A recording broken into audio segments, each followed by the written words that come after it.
사랑하는 성도 여러분, 우리가 잘 알만한 김춘수라는 분의 시, 꽃, 혹시 어느 정도 기억하실 것으로 생각합니다.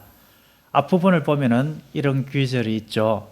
내가 그의 이름을 불러주기 전에는 그는 다만 하나의 몸짓에 지나지 않았다. 내가 그의 이름을 불러주었을 때 그는 나에게로 다가와 꽃이 되었다. 이 시를 하나님과 우리의 관계로 적용을 하면은 어떻습니까? 하나님께서 우리를 불러주기 전에 우리는 다만 하나의 의미 없는 존재에 불과했습니다. 그저 허무한 인생으로 끝날 뿐이었습니다. 그런데 하나님께서 우리를 불러주심으로 말미암아 우리는 하나님 앞에 존귀한 자, 하나님의 자녀, 하나님의 백성이 되었습니다. 하나님께서 찾아오셔서 우리에게 복음을 깨닫게 해주시고 믿게 해주심으로 우리는 존귀한 하나님의 자녀가 된 줄로 믿습니다. 이 부르심이 바로 구원입니다.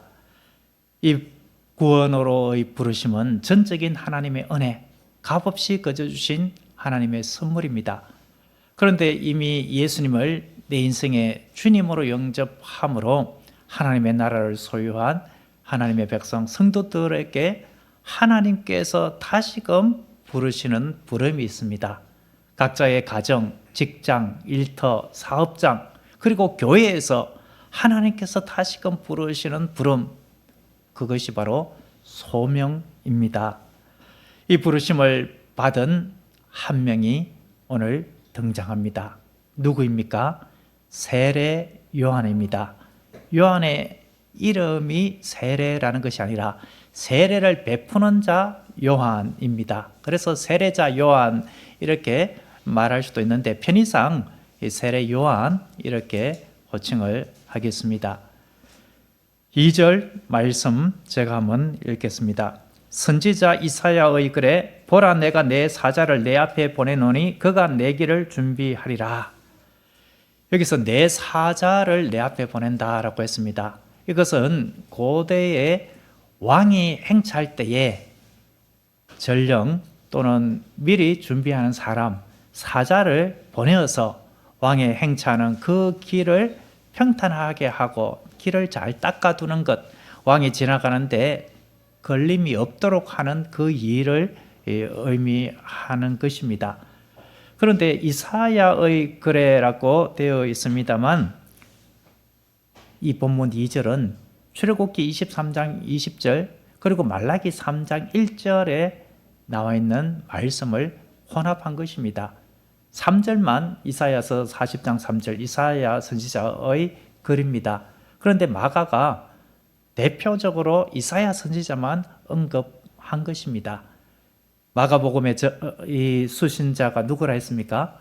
로마의 그리스도인들, 그들은 지금 밖에 핍박받는 자들이었습니다. 그들은 유대인들처럼 구약 성경에 박학다식하지 않습니다. 그래서 구약 성경에 이런 인물, 이런 말을 했다, 저런 말을 했다, 일일이 그렇게 말할 틈이 없이 바로 본론으로 들어가기 위해서 이사야 선지자의 글이라고 표현을 한 것입니다. 여기서 말하는 말라기 선지자가 말하는 내 사자, 그가 바로 누구입니까? 세례 요한입니다. 하나님의 사역, 그 사역을 위하여서 예수님께서 이 세상에 오시고 공생의 사역을 30살에 시작하셨는데 예수님보다 먼저 사역을 시작하고 예수님께로 돌이키게 하는 인물이 세례 요한인 것입니다. 여기서 그가 내 길을 준비하리라 라고 할 때 준비한다라는 이 말이 우리는 어떤 것에 대하여서 미리 대비하고 뭔가 챙길 것을 챙기는 이런 차원에서 준비를 이야기하고 생각할 수가 있죠. 그런데 여기서 준비한다라는 이 말 뜻에는 돌이킨다라는 의미가 있습니다. 그러니까 하나님께로 그 마음을 돌이키도록 하는 것, 그리하여서 예수님을 맞이할 준비를 하는 것, 이런 차원에서 세례 요한의 소명이 주어진 것입니다. 3절은 이사야 선지자의 글이다라고 하고 있죠. 3절이 바로 이사야서 40장 3절의 말씀입니다. 3절을 같이 한번 읽어보겠습니다. 광야에 외치는 자의 소리가 있어 이르되 너희는 주의 길을 준비하라 그의 오실 길을 곧게 하라. 기록된 것과 같이 여기까지 있습니다. 광야는 구약 성경에서 아주 어둠의 세력이 왕성한 곳, 귀신이 있다라고 얘기하는 곳. 그렇지만 하나님의 임재, 하나님을 만나는 곳이 광야입니다. 여기서 광야에 외치는 자의 소리가 있다라고 할 때에 이것은 세례 요한의 사역 준비 그리고 사역 시작 그 모든 것들이 광야에서 이루어지게 된 것을 문자적으로 우리는 이해할 수는 있습니다만, 그런데 은유적으로 이 광야는 이스라엘 백성들의 그 처참하고 죄악 가운데 헤매이며 소망 없는 황량하고 거칠은 마음, 이런 것들을 광야로 표현한 것이다 라고 볼 수도 있습니다. 그 소망 없고 거칠고 황량한 심령, 그 광야에 외치는 소리가 있다라는 겁니다. 그 외치는 소리는 기쁨의 복음으로 인도하는 소리였었습니다. 주 예수 그리스도께서 메시아께서 오신다. 그가 우리에게로 오셨다. 그분을 만날 준비를 하라. 주의 길을 준비하라. 그의 오실 길을 곧게 하라. 이 외침이 있었다라는 것입니다. 여기서 주의 길을 곧게 하라. 그의 오실 길을 곧게 하라 라고 했다면은 이 말의 의미는 어떤 차원이겠습니까? 예수님을 맞이할 그 상태가 되지 않았다. 그래서 그 준비된 상태가 되도록 장애물을 제거하라라는 것입니다. 그 장애물이 무엇이겠습니까? 강팍한 마음, 하나님을 마음속에 온전히 모시지 않으려고 하는 마음, 그리고 하나님의 말씀대로 살기를 거절하고 제약으로 향하고자 하는 마음, 이런 것들을 다 제거하라라는 것입니다. 그 모든 죄를 다 제거하면서 마음을 새롭게 하고 정결하게 할 때에 우리 주님을 만날 수가 있다. 그런 차원에서 주의 길을 곧게 하라. 이 외침을 세례 요한이 외쳤던 것입니다. 4절이 이사야 선지자, 그리고 2절에서 말한 말라기 선지자가 증거한 세례 요한, 그 세례 요한이 등장해서 어떤 일을 했는가, 이것을 밝히고 있습니다. 4절 같이 한번 읽어보겠습니다. 세례 요한이 광야에 이르러 죄 사함을 받게 하는 회개의 세례를 전파하니, 여기서 세례라고 한 이 세례는 오늘날 교회에서 받는 세례와는 다릅니다. 오늘날 우리가 받는 세례는 나는 이제 죄에 대하여 죽었고 예수님의 의에 대하여 산 자다. 나는 이제 예수님과 연합하여서 하나가 되었다.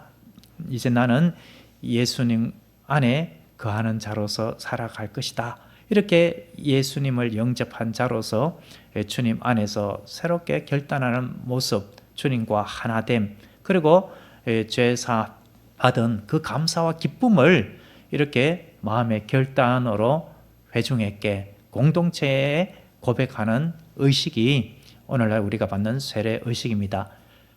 지금 받는 세례는 예수님을 영접함으로 죄사함 받은 그 기쁨을 삶의 고백으로 나타내는 것이다 라고 한다면, 지금 세례 요한이 베푸는 것은 죄사함을 받는 효능, 이런 것과는 다른 것입니다. 예수님을 만나기 전에, 예수님을 만나기 위한 준비로서 죄를 고백하고 마음을 새롭게 결단하는 것, 이런 차원이 바로 세례 요한이 베푼 세례인 것입니다.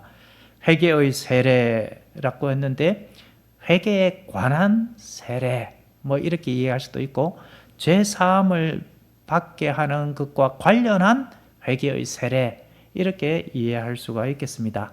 이 세례 자체가 죄 사함을 주는 것이 아니다라는 것이죠. 이 요한이 외친 것이 무엇입니까? 예수님께서 공생애를 시작하면서 외친 것과 동일한 메시지입니다. 회개하라, 천국이 가까이 왔느니라. 천국이 가까이 왔다. 이 말씀의 의미는 무엇입니까? 하나님의 나라가 가까이 왔다. 이것은 메시아께서 우리에게 이제 오신다. 메시아를 곧 만나게 된다. 그런데 메시아를 만나려면 회개해야 한다. 지금의 죄악된 삶을 청산해야 된다. 죄를 고백하고 주님 만나기 위한 정결한 심령으로 바뀌어야 되고, 그리고 이제 다시는 그 죄에 먹고 마시는 일이 없도록 새롭게 마음의 변화를 이루어야 한다. 이런 회개를 선포하고 이런 차원의 회개의 세례를 준 것입니다. 그러니 이스라엘 백성들의 마음속에 큰 기쁨이 일어났습니다. 무엇 때문에 기쁘겠습니까? 천국이 가까이 왔다. 하나님의 나라가 가까이 왔다. 우리가 그토록 고대하던 메시아가 이제 오시게 된다. 이것은 너무나도 큰 기쁨이었습니다. 말라기 선지자 이후에 400년 동안 하나님의 말씀이 들리지 않았습니다. 그들에게 종교 지도자가 없었습니까? 있었죠. 대제사장, 서기관, 바리새인 이런 자들이 있었습니다. 그런데 이런 자들에게 어떠한 감흥이 없었습니다. 어떤 영향도 이스라엘 백성들에게 끼치지 못했습니다. 이들이 죄악 중에 마찬가지로 타락한 모습 가운데 살아갔기 때문에 그렇습니다. 하나님께서 이들에게 하나님의 말씀, 메시아의 도래 이런 것에 대한 말씀을 주지 않았던 것이지요. 그런데 세례 요한이 이제 메시아가 오신다. 그 메시아를 맞이하기 위하여서 회개해야 된다. 회개케 하는 세례를 받아라. 이렇게 하니까 많은 사람들이 열렬히 환호를 했습니다. 오늘날로 치면은 세례 요한은 메인 뉴스뿐만 아니라 뉴스를 켰다 하면은 세례 요한의 소식, 어디에서 어떻게 세례를 베풀었고 얼마나 많은 사람들이 나왔는가, 그 사람들이 이제 어떤 고백을 했는가, 자기의 죄를 고백하고 청산하고 새롭게 살아가고자 결단하는 모습, 이런 것들이 신문지상에 언론 매체에 다 나올 정도의 그 호응이었다라는 겁니다. 그 호응이 어떠한 호응이었는가? 5절을 우리 같이 한번 읽어보겠습니다. 온 유대 지방과 예루살렘 사람이 다 나아가 자기 죄를 자복하고 요단강에서 그에게 세례를 받더라. 조금 과장된 표현이기는 하지만 온 유대 지방과 예루살렘 사람이 다 나아갔다. 이 정도로 거의 다 모든 사람이 나온 것 정도로 호응을 했다라는 겁니다. 예루살렘은 요단강보다도 한 30km나 이렇게 멀리 떨어졌는데 지대가 한 1.2km 높습니다. 그러니까 예루살렘으로 올라간다라는 표현을 쓰는데 거친 길, 험한 길입니다. 지금처럼 고속도로가 잘 놓여 있고 자동차로 가는 것도 아니지요. 그런데 그 험한 길이지만 많은 사람들이 이제 메시아를 만나기 위해서는 죄를 내가 고백하고 회개해야 되는구나. 그래, 빨리 가서 회개의 세례를 받자. 그리하여 메시아를 맞이하자. 이러한 감사와 기쁨으로 몰려들었던 것입니다.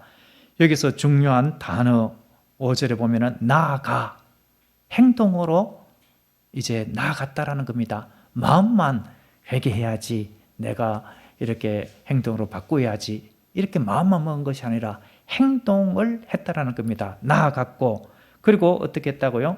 자기 죄를 자복했다. 내가 이러이러한 죄를 지었습니다. 이런 말씀을 내가 불순종했습니다. 하나님께서 원하지 아니하는 이러한 나쁜 죄 가운데 있었습니다. 이것을 자복하고 이제 내 마음을 새롭게 하여서 다시 그 죄에 들어가지 않겠습니다. 개가 그 토한 것을 먹듯이 그렇게 하지 않겠습니다. 그러면서 세례를 받았다라는 것입니다. 여러분, 회개가 바로 이러합니다. 단순하게 내가 잘못했습니다, 이렇게 뉘우치는 감정만 회개가 아닙니다. 히브리어로 회개는 슈브라는 단어를 씁니다. 이것은 마음뿐만 아니라 몸까지 돌아오는 것, 그 행동까지 변화를 이루는 것을 말합니다. 여기서 회개라고 되어 있는 이 헬라어 단어, 이 메타노이아라는 이 단어도 마찬가지입니다. 마음의 변화를 가져오는데 행동의 변화까지 수반하는 이 마음의 변화, 마음과 삶의 변화를 이루는 차원의 회개인 것입니다. 진짜 회개는 삶으로 드러나게 되어 있는 것입니다. 우리는 이미 예수님을 믿은 자로서 회개한 자들입니다. 회개한 우리에게 주님께서 부르시고 소명을 주셨습니다. 세례 요한은 자기를 부른 그 소명을 끝까지 감당했습니다. 불의한 왕에 대하여서 그 헤롯 왕의 불의한 모습, 그 불의한 모습에 대하여서 이것은 잘못이다. 어떻게 동생의 아내를 취하고 그렇게 또 복종을 할 수가 있느냐? 죄를 회개하라. 권력 앞에서 자신의 목숨을 두려워하지 아니하고 하나님의 법 정의를 외치는가 하면은 회개해야 한다. 천국이 가까이 왔다. 그렇게 외쳤던 것입니다. 종교 지도자들이 나올 때에 독사의 자식들아 라고 하면서 그렇게 책망을 했습니다. 그리고 회개에 합당한 삶을 살아갈 것을 독려하고 권면하고 그들을 이끌었습니다. 부르심에 합당한 삶, 끝까지 부르심을 감당한 사람이 세례 요한이었습니다. 그런데 하나님께서 세례 요한만 불러서 사용하신 것이 아니죠. 여기에 나오는 이사야, 말라기, 모든 하나님의 사람들을 다 동원해서 하나님의 일을 하셨습니다. 오늘날 저와 여러분들을 부르셔서 지금 하나님의 일을 하고자 하는 것입니다. 우리를 부르실 때에는 부르심의 목적이 있습니다. 예수님을 영접하지 않은 자에게 주님께서 부르셔서 교회로 인도하시는 은혜를 베풀어 주십니다. 이 방송을 이제 믿지 않는 분이 듣게 된다. 그것도 하나님의 은혜요.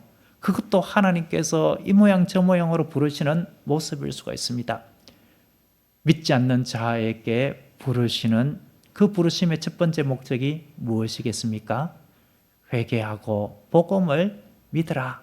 예수 그리스도를 나의 인생의 주인으로, 주님으로, 구주로 영접하라. 이 목적으로 부르신 것입니다. 이것이 바로 첫 회개의 열매입니다. 성경은 이 사실을 분명히 증거하고 있습니다. 예수 그리스도 외에는 구원이 없다.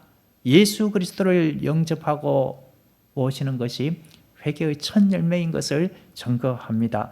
사도행전에서 베드로가 오순절 성령 체험 후에 담대히 복음을 전파했습니다.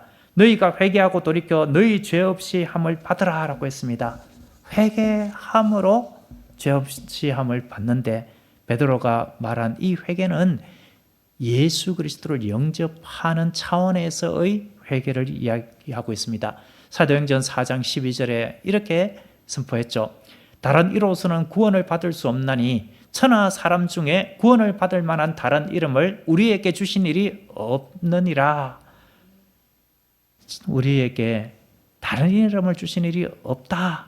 오직 예수 그리스도만이 구원자이시다. 그러니 회개하고 주님을 모셔라. 이 선포를 한 것입니다. 사도행전 16장에 보면은 바울과 실라가 감옥에 갇혔습니다. 그런데 기도하고 찬송했습니다. 그때에 하나님께서 초자연적인 역사를 보여주셨죠. 큰 지진이 났습니다. 그리고 옥터가 다 흔들렸습니다. 옥문이 열렸습니다. 그리고 분명히 결박했는데 스르르 다 풀려지게 되었습니다. 열쇠로 풀은 것도 아닌데 하나님께서 풀려나게 풀어지게 했습니다. 그 순간에 잠을 자다가 이게 무슨 일인가 하고 간수가 눈을 떴습니다. 그러니 옥문이 열리고 결박이 풀어진 것들이 있고 막 그러니까 제수가 도망을 갔구나. 이제 나는 죽었다. 어차피 죽은 목숨 내가 그냥 자결하고 말겠다. 그렇게 해서 칼을 빼들어 자결을 하려고 했습니다. 그때 바울이 외쳤죠. 내 몸을 상하게 하지 말라. 우리가 여기 있다. 그러니까 간수가 무서워서 벌벌 떨었죠. 선생님이여, 내가 어떻게 하면 구원을 받을 수가 있습니까? 그때 바울이 어떻게 이야기했습니까? 사도행전 16장 31절에 주 예수를 믿으라. 그리하면 너와 내 집이 구원을 받으리라. 사도행전 19장을 보면은 요한의 세례만 알던 이들이 있었습니다. 그들에게 바울이 예수 그리스도 복음을 전했습니다. 그리고 다시 예수님의 이름으로 세례를 받게 했습니다. 예수 그리스도를 영접해야만 구원을 얻을 수 있기 때문에 그렇습니다. 예수님을 내 인생의 주인으로 모시는 것, 이것이 우리가 믿지 않을 때에 우리를 부르신 목적이었고, 혹시 아직 예수님을 내 인생의 주인으로 모시지 않은 분이 있다면 예수님을 내 인생의 주인으로 모시는 것이 첫 회개의 열매입니다. 이번 주 중에 이 지역에 어르신 할아버지 한 분, 연세도 드셨는데 몸이 많이 안 좋으신 분이 있었습니다. 주변에서 위하여 기도해 주시는 분이, 목사님 이런 분이 있는데 같이 한번 가서 복음을 전하고 예수님을 영접하도록 하면 좋겠습니다. 이렇게 말씀을 해서 제가 같이 가서 복음을 전했습니다. 예전에 월남하고 교회를 나갔던 적이 있었던 분입니다. 그런데 아직 물어보니까 예수님을 마음속에 주님으로, 주인으로 영접하지는 않은 상태였습니다.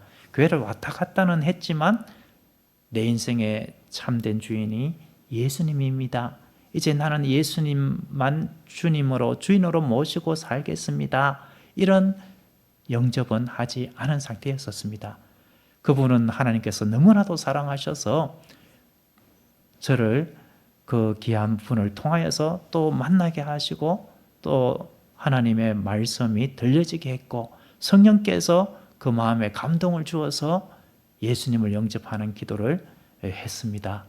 그분은 진심으로 예수님을 내 인생의 주님으로, 주인으로 모셨다면 하나님의 자녀가 된 것이죠. 우리처럼 하나님의 자녀가 되어서 우리의 육신의 죽음 두려워할 것이 없는 복된 자가 된 것입니다.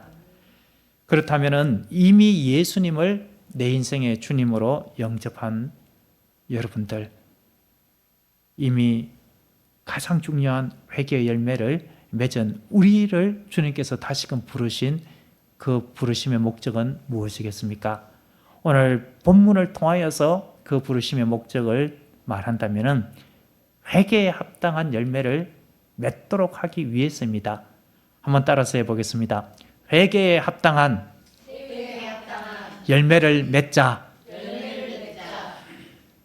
마태복음, 누가복음에서는 세례 요한이 세례를 베풀 때의 그 정황들, 이런 것들을 자세하게 언급했습니다. 그런데 마가복음을 보면은 곧 즉시 이런 표현들이 많습니다. 그만큼 다급한 상태였기 때문에 다른 것 군더더기와도 같은 그런 것들이 이들에게는 그렇게 중요하지 않았던 것이죠. 지금 네로의 박해 가운데에 순교하는 일들이 벌어지고 있는 이 상황에서 곁에 이런저런 이야기, 그보다도 예수 그리스도, 우리가 지금 고난받고 있는데 고난받는 종으로 오신 예수 그리스도, 그 예수 그리스도를 영접할 때에 하나님의 영원한 안식, 평화, 영생이 주어진다, 이 사실만 전가하기 위하여 그런 것들은 생략을 했습니다. 그런데 누가복음 3장에 보면은 아까 말씀드린 종교 지도자, 그들이 올 때에 독사의 자식들아 라고 하며 책망을 하고, 그리고 무리들에게 또 이야기를 했습니다. 우리는 어떻게 해야 합니까? 그때에 회개에 합당한 열매를 맺되 구체적으로 어떠한 모습으로 회개에 합당한 열매를 맺어야 하는가를 이야기를 했습니다. 옷 2벌 있는 자는 옷 없는 자에게 나누어 주라. 먹을 것이 있는 자도 그렇게 하라.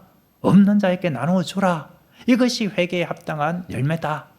그리고 세리, 세무공무원, 그 당시 세리는 매국노 이런 직급을 받았죠. 동족에게 더 많은 세금을 받아서 자신들의 배를 불리는 일을 하기도 했습니다. 그들에게 이야기를 했죠. 회개에 합당한 열매, 그것이 무엇인가? 부과된 것 외에는 거두지 말라. 더 착복을 하지 말라. 그것이 회개에 합당한 열매였다라는 것입니다. 군인들도 물었습니다. 그러면 우리는 어떻게 해야 합니까? 강탈하지 말아라. 거짓으로 고발하지 말고 받는 급료를 족한 줄로 알아라. 이렇게 회개에 합당한 열매, 그것이 무엇인가? 삶의 변화, 온전히 하나님께서 기뻐하는 삶을 살아가는 것, 그것을 증거한 것입니다. 누가복음 19장에 보면 삭개오가 등장하죠. 삭개오는 세리장입니다. 세리 중에서도 총대장인 것이죠. 사람들이 얼마나 싫어했겠습니까? 그의 쌓아올린 부, 그 속에는 동족들의 피와 눈물이 다 담겨 있는 것이 아닙니까? 힘든 동족들, 그 로마의 압제 가운데 시달리는 자들, 그것을 벼룩의 간을 빼먹듯이 그렇게 더해서 자기의 부를 축적하는 그러한 세리의 장이었습니다. 그런데 예수님께서 오늘 밤 내가 너의 집에 유하리라, 내가 너의 친구가 되어주마, 너의 외로움을, 너의 그 마음 속에 있는 슬픔을 내가 안다. 그것 때문에 네가 더욱 악착같이 돈을 벌렸고, 그렇게 사람들에게 키가 작아서 인정받지 못하고 그렇게 나쁜 소리 듣고 하는 그것을 그렇게 물질로 채우려고 했던 너의 그 마음을 안다. 그런데 너는 이것을 아느냐? 너는 그렇게 살 자가 아니다. 너는 아브라함의 자손이다. 너는 존귀한 하나님의 자녀다. 이제 나를 믿음으로 너는 그 존귀한 신분을 찾은 것이다. 이런 복된 소식, 이런 말씀을 들려준 것이 아니었겠습니까? 성경에 없지만 그런 말씀을 증거했을 것입니다. 예수님의 말씀 속에 그런 말씀들이 있던 것을 이 삭개오가 아멘으로 받아들였을 수도 있겠죠. 삭개오는 예수님을 마음속에 주인으로 영접했습니다. 그러자 놀라운 고백을 하지 않았습니까? 예수님, 저의 재산의 절반을 가난한 자들에게 주겠습니다. 그리고 속여서 빼앗은 것 한 5분의 1만 뭐 이렇게 배상을 해주고 하면 되는데, 그보다도 더 이렇게 내가 내놓겠습니다 라고 이야기를 했습니다. 토색한 것, 속여 빼앗은 것, 부당하게 갈취한 것, 그것을 4배로 갚겠습니다. 이렇게 선언하였고, 아마 그렇게 했을 것입니다. 그 이후에 사람들의 반응은 어떠했겠습니까? 야, 삭개오가 변화되었네. 저 욕심쟁이 삭개오, 저 삭개오가 이렇게 바뀌다니, 이렇게 사람들의 칭송을 받는 그 사람이 되었을 것입니다. 이것이 회개에 합당한 열매였던 것이죠. 우리나라 1907년 평양 대부흥 운동 때에 말씀에 뜨거운 부흥의 역사가 나타났습니다. 그러자 하나님의 영이 강하게 임재하여서 회개의 역사들이 나타났습니다. 교회 지도자들부터 내가 이렇게 하나님 앞에 죄를 지었습니다. 이렇게 축첩했고, 이렇게 친구의 것을 내가 빼앗았고, 이렇게 죄를 지었습니다. 이것을 고백하고 그 모든 죄악된 삶을 청산했습니다. 이것이 바로 회개에 합당한 열매였던 것입니다. 우리에게 있어서 회개에 합당한 열매는 한마디로 따라서 해보겠습니다. 그리스도인답게 사는 것입니다. 그리스도인답게 사는 것입니다. 바로 복음의 증인의 삶이죠. 이제 2026년 한 달 금방 지나갔습니다.